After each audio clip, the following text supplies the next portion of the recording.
Бул негизи көпүрөлөр боюнча илгери кыргыз тарап ошол өзүбүздүн наркы Исфана жака өтүп атканда ал жердеги Тажикстандын чек арачылары ушундай кыздарды, эркектерди ушундай бүт баарынын жалаңачтап чечиндирчү экен да, караңыз.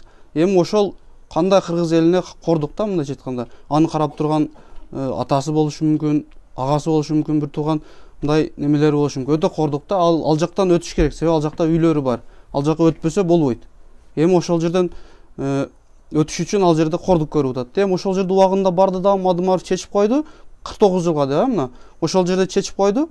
Эми ошол чечкенди булар Мадымаровдун бийликке келишин каалабай, булар ушу Мадымаровду ошол көпүрөнү ушундай пиар кылып атат да. Өзү негизи ал жерде көпүрө не причем ал жердечи. Негизи ал жерде не причем, бул жерде алардын максаты Мадымаровду элге жаманатты кылыш, жана кийинки шайлоодо Мадымаровду бийликке алып келбеш да. Алар билип турат прекрасно, что кыргыз эли бүткүл даже 80-90% ушу Мадымаровду колдошунучу. Эми ошону колдоп келсе, ал президент болуп калбасын, биздин бүт былыктарыбыз чыгып калбасынан коркушуп, алар алдын ала шайлоого даярданышып атат да. Эми караңыз, эми ушу бийликке кайрылат элем. Эгер ушунчалык эле силер ошол жакта туруп алып кыйкырып пиар кыла бербей, эгер ошончолук эле кыйын болсоңор, азыр мына 21-кылымда жашап атабыз, ошол 20-кылымда Мадымаров барып ошол кандай болсо дагы ошо кыргыз элине кордук көргөзбөй турган кылып чечип койду. Эми силер да ошондой кыйын экенсиңер, ал жакта туруп сүйлөй бербей, келгиле дагы ушу 21-кылымда бир өзүңөрдүн идеяңарды таап, асма көпүрө кыласыңарбы, же подземный кыласыңарбы, өзүңөрдүн бир идеяңар менен кылып туруп ошол жерде чечпейсиңерби? Ал жерде жок эле кичинекей болгону 100 метрлик жерди ушул пиар этип туруп, ушу Мадымаровду жаман кыла бербейчи. Бул жерде эми элдин үнүн угушуңар керек силер. Бул жерде көпчүлүк баткен эли, бүткүл эле кыргыз эли ушу Мадымаровду колдойт. Мадымаровду чечен дейт. Чечен, силер да чечен болсоңор, сүйлөгүлө колуңардан келсе. Колуңардан келбесе, ал чечендигине неме кылып, ал Кудайдан берген белек. Талант ал. Ал өзүңөрдүн, мисалы президент Россиянын Путин келгендеги Жээнбектин алдына жазган катаңарды карагыла. Билим министринин катачылыгы.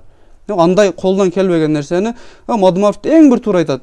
Азыркы бул жеткен сабатсыздыктардын бийлиги деп. Караңыз, канча сабатсыздыктардын көрүп атабыз да, өзүбүз эле көрүп туюп атабыз. Бул жактан телевизордон көрүп, ушунчалык кейип интернеттен, фейсбуктан көрүп ушундай. Бир убакыттар келет, өздөрү өкүнө турган убакыт келет да. Ошон үчүн алар өкүнүп калганча, колдон келишинче, колунан келбесе берсин иштей тургандарга. Мына жаштар бар. Мына Айбалаев азыр эми 70-ке жакындап калыптыр.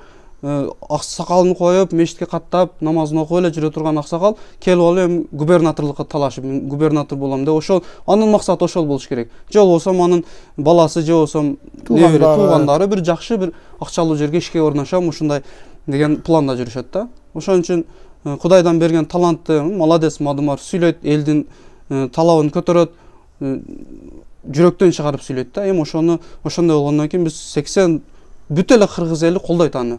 Садыр Жапаровду кандай камап атат, Текебаевди кандай камап атат да, караңыздар. Ал ак жеринен камалып отурат да, мисалы алар. Ак жеринен камалып отурат.